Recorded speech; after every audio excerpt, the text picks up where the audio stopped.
Investment कुठे, कशी आणि किती वेळासाठी करायला हवी? ह्यासाठी मी 7531 चा फॉर्म्युला सांगेन. 7 stand for equity mutual fund मध्ये इन्व्हेस्टमेंट करताना तुम्ही कमीत कमी 7 इयर्स साठी इन्व्हेस्टमेंट करा.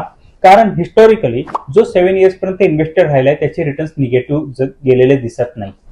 5 स्टँड फॉर ज्या प्रकारे हाताची 5 बोटं असतात त्याच पद्धतीने तुम्हाला तुमची इन्व्हेस्टमेंट मल्टिपल असेट क्लासमध्ये तुम्हाला इन्व्हेस्टमेंट करायची, like equity, commodity, international equity, hybrid and so on. Then 3 stand for प्रत्येक इन्व्हेस्टरला त्याच्या इन्व्हेस्टमेंट जर्नीमध्ये 3 फेज मधून जावं लागतं. एक फेज असतो की ज्या वेळेला तुमचे रिटर्न साधारणतः 9 to 12 or 15% पर्यंत असतात. आणि सेकंड फेज येतो की ज्यावेळेस तुम्ही एफडी पेक्षा पण कमी रिटर्न जनरेट करतात आणि तो तुमच्यासाठी पॅनिक फेज असतो. आणि थर्ड फेज असतो की ज्यावेळेस तुमचे रिटर्न्स निगेटिव्ह असतात आणि that is the frustrating phase. आणि ह्या तिन्ही फेज मधून बहुतांशी इन्व्हेस्टरला जावं लागतं. अँड देन 1 स्टँड फॉर प्रत्येक वर्षाला तुम्हाला तुमची एसआयपी ही स्टेपअप करायची आहे.